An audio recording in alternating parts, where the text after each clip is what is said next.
everyone.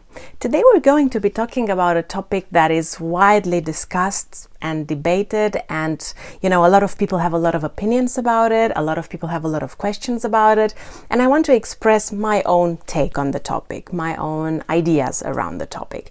And namely, that is compatibilities based on the MBTI type or the cognitive functions. So all about that in the next few minutes. If you haven't already, please don't forget to like and subscribe, and let's dive in.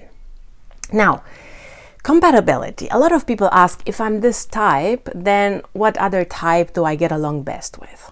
And there are a few different theories on the topic. The most common one is that our best match is someone that has the same type of function as a dominant one. So if we're sensing dominant type, then the other sensing dominant types are the best for us. If we're a feeling dominant type, the other feeling dominant types are the best for us, and so on and so forth.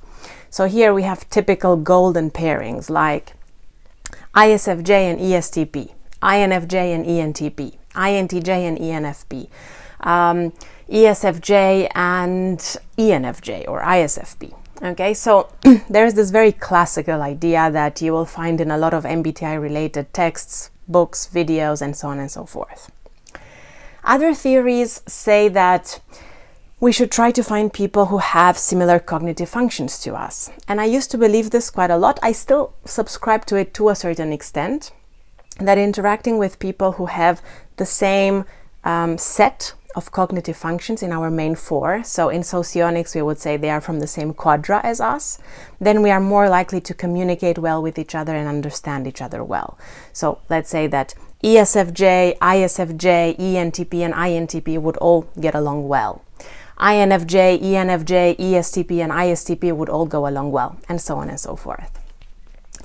There are some other perspectives that say actually we should more so look at interaction styles and take into account interaction styles. And here I'm referring to Linda Burns's model that talks about the 4 different interaction styles and how finishers and starters maybe are a good pairing, or control types and behind the scenes types are a good pairing, and so on and so forth.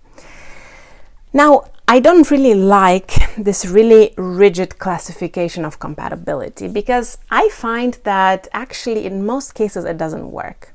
Not for romantic relationships. It works quite well in predicting how well people get along with each other and communicate with each other when they have some sort of work to do together. Like, for example, if both people are part of a team, or if both people have to work on a project together and communicate with each other, or if one is the manager and the other one is the employee, then this specific, theory or set of theories is more likely to predict that certain people will work with more ease with each other and might have more difficulties in working with someone else. However, in romantic relationships and in marriages, I am a firm believer that your type has a bit less to do with the overall success of the relationship than other things. And I know, it's not really what you want to hear, because it would be nice to have a recipe that says these types go well with each other and so on and so forth. But for instance, combining NTJ types in a romantic relationship with SFJ types is not really something that any of this compatibility theory suggests, because they are very different types. They have very different cognitive functions, they have very different preferences, the interaction styles don't necessarily mean that it will be a good match, and so on and so forth. But for some reason, I know a million such couples. I'm exaggerating, but I know a lot of couples where one person is an INTJ or an ENTJ and the other person is an ESFJ or an ISFJ.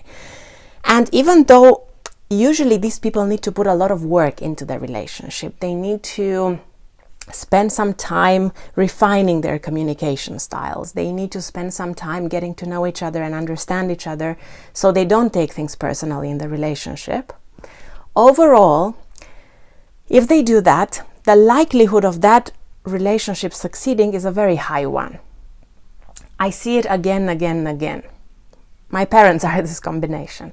And I also know a lot of other people. Some are my parents' age, some people are more my age or even younger than me. But for some reason, there's something there that connects. And I think the core values that the relationship is built upon, even though it sounds clichéic, are what's the most likely to support that relationship. And yes, sometimes if your MBTI types or your Enneagram types are very different from each other, then you might find that your core values are very different. Let's say that we would pair an ISTJ with an ENTP. It is more likely on average that the ISTJ values stability and consistency and tradition and doing things the right way and kind of following a certain pattern and a certain habit in their life. Whereas the ENTP, statistically speaking, is more likely to value freedom, independence, creativity, change, and so on and so forth. And if the values clash, then it might be quite hard for these people to support a sustainable relationship long term. But this is not always the case, because sometimes they might have one core value that they share, which really helps them to kind of separate the other parts that do not go so harmoniously with each other. Maybe both of them really value growth. Maybe both the ISTJ and the ENTP value growth and learning, and that value connects them so deeply that they are able to incorporate those differences in the relationship and make the relationship work. You know, this overly talked about theory that people with the same type of dominant function go well together is not really supported. I know people who are, for example, INTP and ESTJ, where you have TI and TE supporting each other, and both have NE and SI, which is also a similarity. I know people who are ENFP and INTJ, okay, again, intuition and intuition as dominant functions, both share FI and TE. Or people who are INFJ and ENTP, where they share the feeling and the thinking as well as the dominant intuition.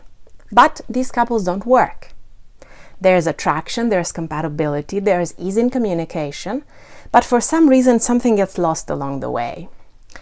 And one of the reasons for that, except maybe for the difference in core values, because sometimes that is really the case, some of these types are missing something.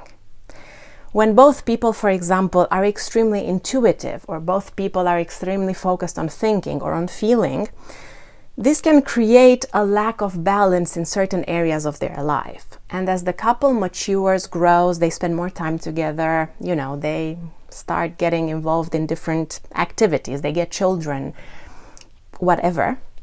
Sometimes that missing cognitive function that none of them has as a very developed function can actually start causing problems. It can actually start, you know, if both of them are like thinking dominant types and none of them have really worked on developing their inferior feeling function, they might really struggle with their children, for example, because maybe they would need that feeling function, and then this creates conflict and tension and problems and things explode. But not always. Sometimes they manage very well. And I'm saying this just as an example, not to say that these like compatibilities are bad or that, oh, in every situation they don't apply. But what I do see is there's much, much more variety in how these things work in romantic relationships. Once again, when it comes to, from a purely theoretical point of view, in terms of the ease of communication and understanding, in terms of working harmoniously together, then yes, the compatibility theories do a pretty good job of explaining a lot of things. But when it comes to the complexity of a romantic relationship that lasts for a long time and for a marriage, there are way too many factors we need to take into account. Core values is a very important one, but I would also add background, the way they were raised in their families, the traumas that they have, the Enneagram types that they have, the maturity level of the two individuals, the societal pressure, and other factors related to their jobs and their lifestyle that can have a huge impact on this. So I think the real message that I want you to remember or to take out of this video is that we should really stop trying to use MBTI as a way to simplify things so much that we completely lose track and lose sight of extremely important factors in romantic relationships. We shouldn't excuse bad behavior in romantic relationships because of a certain type. We also shouldn't try to label someone as a bad partner for us simply because they have a certain MBTI type that in theory is not compatible for us. We might be surprised. Do some soul searching. You might find that for you in particular, the unique individual that you are, you do see certain patterns in terms of certain MBTIs tend to function better in their dynamic with you. Whereas maybe for some other people that are listening to me right now, this doesn't resonate at all. And perhaps for you, it's really not a matter of type at all. It's a matter of something completely different. Okay, so these are my thoughts on what are some of the most important factors to take into account when it comes to compatibility and using typology as a way to explain that. I hope this was helpful. I hope it kind of sparked a few different ideas. You don't have to agree with me, but putting my thoughts out there. I also want to let you know that I offer self-awareness coaching sessions. If you want to find out more about that, there is a link in the description below. You can check it out and get to my website. And I also have a newsletter where I send articles about twice per month, mainly on typology, but sometimes on other psychology-related topics as well. So feel free to subscribe there as well if it is of interest to you. And as always, thank you for being with me. Thank you for watching this video, and see you next time with another video on typology.